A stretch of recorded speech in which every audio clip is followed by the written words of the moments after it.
Star Wars The Last Jedi, Episode 8, is a much-anticipated installment in the fight of the Resistance against the First Order. But even if Star Wars is not your religion, it is still a visually powerful sci-fi film with massive sets, complex characters, and an unpredictable story that centers on the battle of good versus evil. The balance. Daisy Ridley reprises the role of Rey, one of the key characters of the Resistance, who finds Luke Skywalker and uncovers the powers of the Jedi. Like Rey, Kylo Ren, the charismatic anti-hero is also facing inner conflict.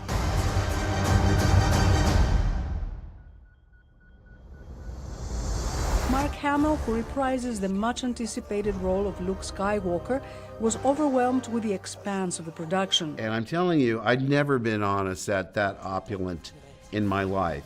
Plus 150 extras in exotic makeups and alien prosthetics. It may not be an exaggeration to say that newcomer filmmaker Rian Johnson has created the most riveting yet Star Wars episode. I hope audiences come out of the theater wanting to run into their backyard, grab their Star Wars toys, and start flying spaceships around. I hope it just feels like a great Star Wars movie, a fun Star Wars movie that takes you back to being 10 years old again. This is a devastating security breach that was leaked out of the Pentagon. From sci-fi, we turn to a real-life political story that rocked America in the 1970s.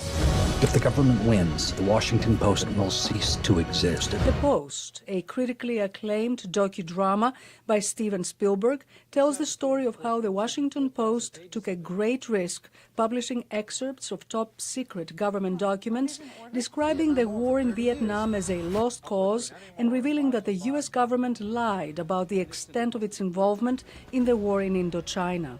The way they lied, those days have to be over. And it showed that we were really fighting an illegal war and an unwinnable war. Meryl Streep plays Washington Post publisher Katharine Graham, one of a handful of women in leadership positions back then, and Tom Hanks is the paper's impassioned executive editor, Ben Bradlee.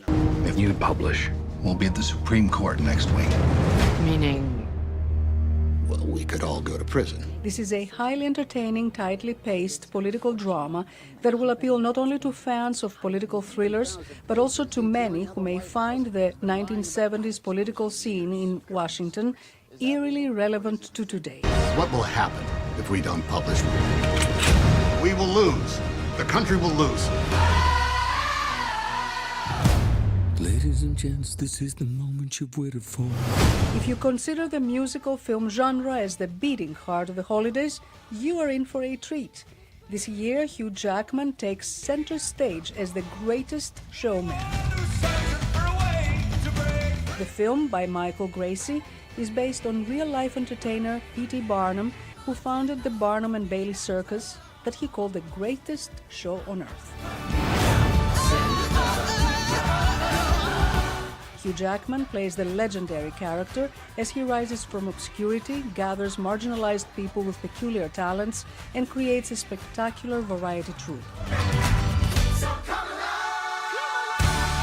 The film, a great spectacle of its own this Yuletide season, delivers the message of acceptance for all those who, no matter how different or odd they may look, carry the spark of genius.